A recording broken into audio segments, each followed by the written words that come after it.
Assalamualaikum warahmatullahi wabarakatuh. Waalaikumsalam warahmatullahi wabarakatuh.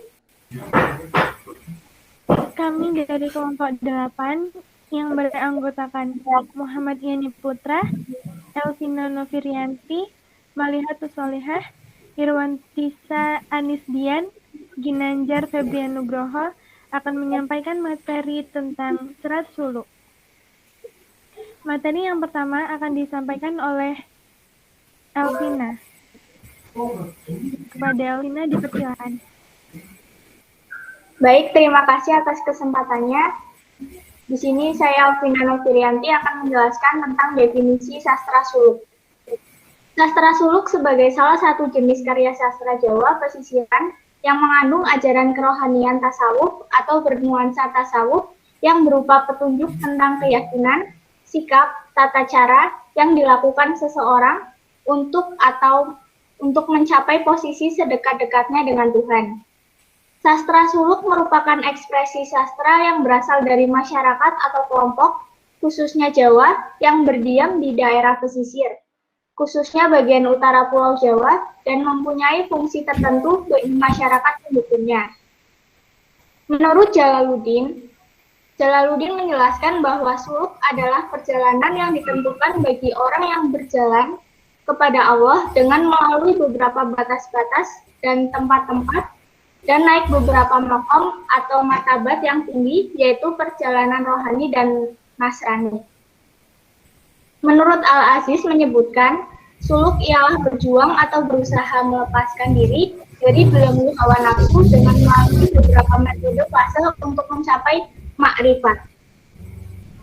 Untuk Muhammad Yani Putra, dipersilahkan. Gitu. Kepada Mas Yani Putra, dipersilahkan.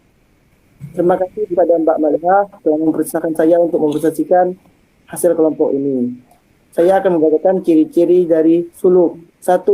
Kental dengan ajaran Islam. 2. Kerap dihubungkan dengan ajaran tasawuf atau perjalanan dalam rangka mencari makna hidup. 3. Suluk seringkali dianalogikan dengan kata yen, sinusul muluk-muluk. Maksudnya bila semakin dipikirkan, terlalu jauh makin tidak bisa dipikir menggunakan logika. 4. Permasalahan yang sering diangkat yakni berhubungan dengan hal gaib. 5. Memiliki struktur yang maknanya sulit dimengerti atau relatif membingungkan. 6.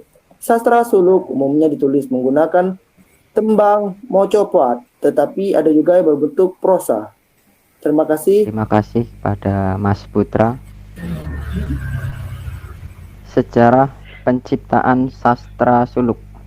Suluk diperkenalkan pada abad ke-15 dan 16 Masehi oleh para wali yang sebagian besar berdakwah dengan menggunakan media tasawuf dan budaya lokal. Kegiatan mereka dilakukan mula-mula di pesisir, tempat munculnya pusat-pusat perdagangan dan kekuasaan Muslim awal di Pulau Jawa. Karena mereka melakukan kegiatan di kota-kota pelabuhan sepanjang pesisir Pulau Jawa dan Madura, maka karya-karya yang mereka hasilkan disebut sebagai sastra pesisir.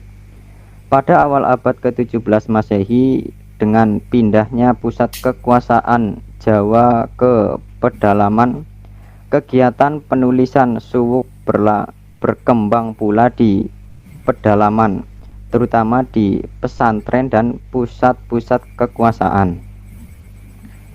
Di istana-istana Raja Jawa, kegiatan penulisan sastra suluk mula-mula digalakan oleh Penembahan Sedia Krapyak pada permulaan abad ke-17 Masehi. Perkembangan sastra suluk semakin pesat pada masa pemerintahan Penembahan Senapati di Mataram. Pada masa ini sejumlah besar suluk-suluk pesisir disalin dan disadur kembali ke bahasa Jawa Baru. Puncak perkembangan sastra suluk mengambil waktu pada masa pemerintahan Sultan Agung yaitu tahun 1613 sampai 1645. Raja Mataram terbesar sepanjang sejarah. Di bawah pemerintahannya, sebagian besar Pulau Jawa kecuali Banten dan Pasundan berhasil diintegrasikan kembali di bawah pemerintahannya pada masa ini. Pada masa ini, sinesa tasawuf Islam dan mistisisme Jawa dimulai dilakukan secara intensif.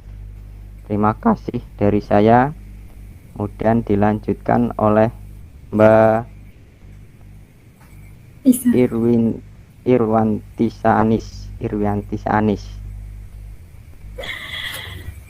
Baik, terima kasih kepada Mas Ginanjar atas waktunya. Di sini saya akan memberikan contoh-contoh sastra suluk, yakni ada suluk wujil, suluk khalifah, suluk jebeng, suluk kaderesan, suluk regol, suluk bentur, suluk wasiat, suluk pipiringan, gita suluk latri, dan gita suluk linglung. Ini adalah contoh suluk wijil karya Sunan Bonang.